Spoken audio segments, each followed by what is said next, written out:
Oke. Assalamualaikum warahmatullahi wabarakatuh. Selamat pagi anak-anak semua.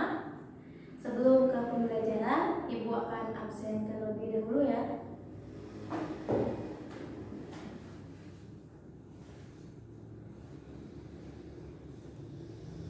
Aceh Farhan hadir. Terus Aditya Maulana hadir. Terus Al-Rafi Nur Soleh hadir. Diva Ladim hadir. Faruk Mustaqim hadir. Terus Muhammad Aldi hadir. M. Alwin Syahreji hadir ya. Terus Siti Andina hadir. Siti Melani hadir juga. Fido Rainaldi hadir juga ya. Terus sama Yanto Arianto. Alhamdulillah ya semua ya. Alhamdulillah alamin. Pada pembelajaran kali ini kita hadir semua dan dalam keadaan sehat walafiat. Nah, di pembelajaran kali ini kita akan membahas materi tentang Al-Quran sebagai pedoman hidup. Nah, di sini Ibu sudah menyiapkan media pembelajaran. Nah, di sini ada 5 amplop. Nah, di dalam amplop-amplop tersebut itu mengandung materi-materi yang menjelaskan tentang Al-Quran sebagai pedoman hidup. Nah, daripada anak-anak semua penasaran, yuk kita buka amplop yang warna oranye dulu ya. Oke, Ibu yang buka dulu ya.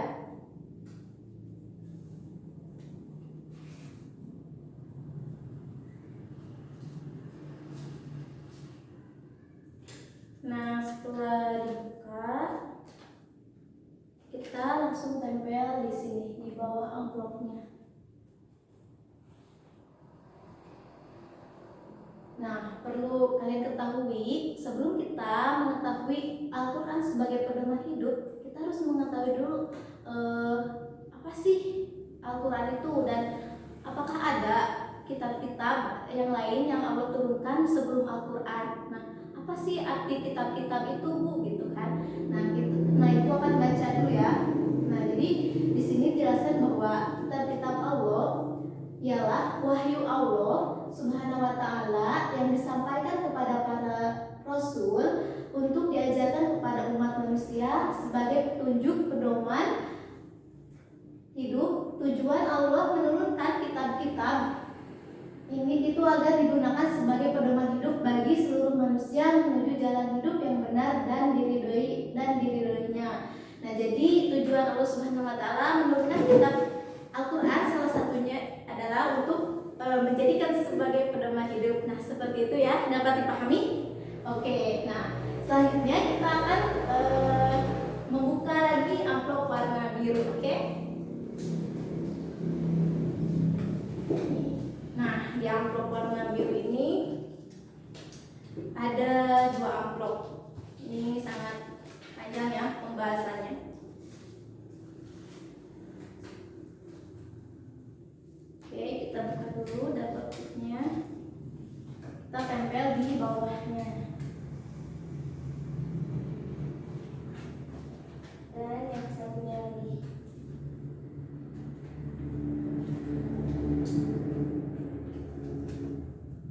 Kita tempel di sini.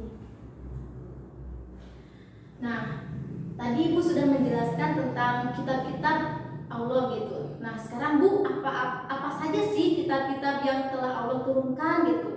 Nah, yang pertama ada kitab Taurat. Nah, kitab Taurat ini diwahyukan Allah Subhanahu wa ta'ala kepada Nabi Musa alaihissalam sebagai pedoman hidup bagi kaum Bani Israel. Nah, terus yang kedua ada kitab Injil. Pasti kitab Injil. Jadi kitab Injil itu diwahyukan Allah Subhanahu wa ta'ala kepada Nabi Isa alaihissalam. Nah, kitab ini yang asli memuat keterangan-keterangan yang benar dan nyata, yaitu perintah-perintah Allah Subhanahu wa ta'ala agar manusia mengesahkannya dan tidak menyekutukannya dengan suatu apapun. Juga menjelaskan bahwa di akhir zaman akan lahir nabi yang terakhir. Nah, seperti itu ya kitab Injil. Cuman di zaman sekarang ini kitab Injil itu banyak sekali sekali perubahan-perubahan sehingga isinya itu melenceng dari isi yang aslinya gitu.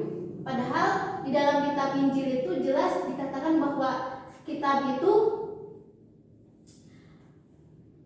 hanya untuk supaya manusia itu beriman kepada Allah Subhanahu wa taala, dan dijelaskan juga bahwa di hari akhir itu bakal ada nabi yang terakhir, namanya Nabi Muhammad Shallallahu alaihi wasallam, seperti itu. Dan yang ketiga ada kitab Zabur. Coba kitab Zabur diturunkan kepada siapa? Ada yang tahu nggak? Nah, jadi kitab Zabur ini diwahyukan oleh Allah Subhanahu wa taala kepada Nabi Daud alaihi salam.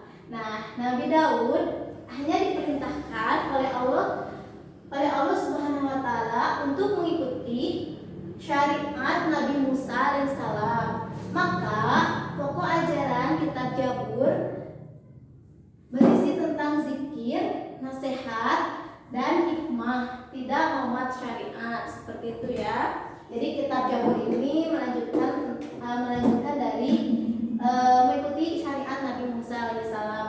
Nah, yang keempat ada itu kitab Al-Quran. Nah, jadi Al-Quran ini diturunkan oleh Allah Subhanahu wa taala kepada Nabi Muhammad Shallallahu alaihi wasallam melalui malaikat Jibril. Nah, Al-Quran diwahyukan kepada Nabi Muhammad Shallallahu alaihi wasallam. Sebahagian isinya menghapus sebahagian syariat yang tertera dalam kitab-kitab terdahulu dan melengkapinya dengan hukum yang sesuai dengan hukum syariat yang sesuai dengan perkembangan zaman. Nah, Al-Quran merupakan kitab suci terlengkap dan abadi sepanjang masa, berlaku bagi semua umat manusia sampai akhir zaman ya, serta pedoman dan petunjuk bagi manusia dalam menjalankan kehidupan di dunia agar tercapai kebahagiaan di akhirat. Nah, oleh karena itu kita sebagai muslim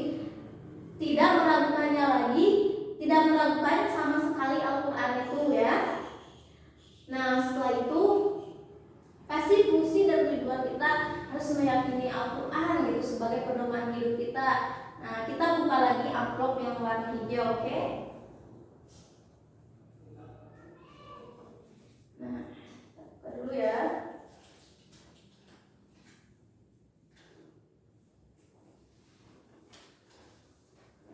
Dan dari sini. Nah, jadi fungsi beriman kepada kitab-kitab Allah Subhanahu wa taala termasuk kitab suci Al-Quran yang pertama mempertebal keimanan kita terhadap Allah Subhanahu wa taala. Yang kedua, memperkuat keyakinan kepada tugas Nabi Muhammad Shallallahu alaihi wasallam. Yang ketiga, menambah ilmu pengetahuan. Jelas itu ya. Yang keempat, menambah sikap toleransi terhadap agama lain. Jadi kita sebagai umat Islam kita juga harus menghargai agama-agama yang lainnya gitu ya. Nah, terus kita buka lagi amplop yang warna ungu.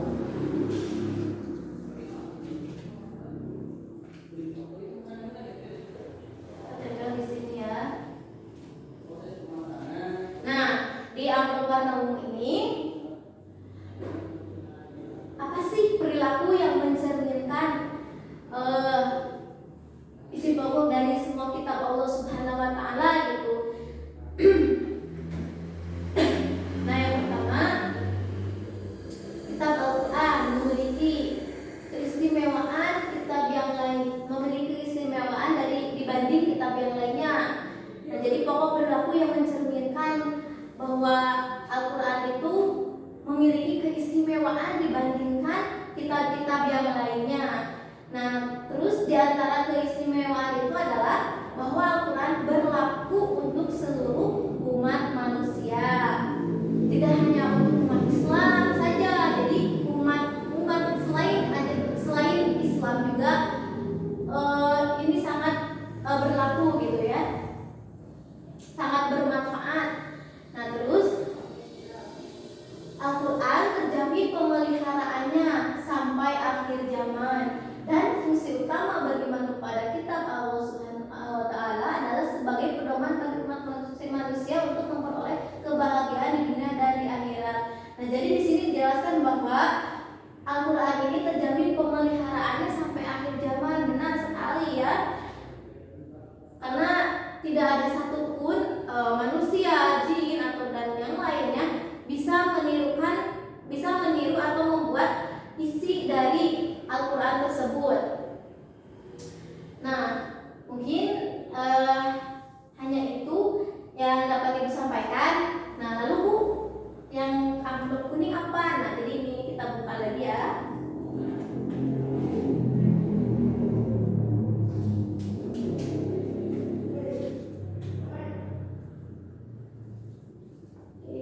kitab-kitab yang diturunkan sebelumnya dan batu ujian terhadap kitab-kitab yang lain itu. Nah, jadi Allah Subhanahu wa taala ini menurunkan kitab suci Al-Qur'an ini untuk membenarkan kitab-kitab yang sebelumnya gitu ya.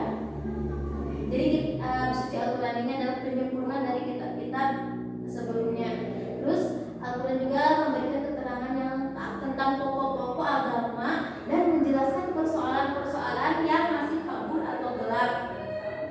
Al-Qur'an menjawab setiap tantangan terhadap kebenaran ajarannya yang datang dari siapa saja sepanjang perjalanan kehidupan manusia sejak diturunkan Nabi Muhammad sampai akhir zaman, seperti itu.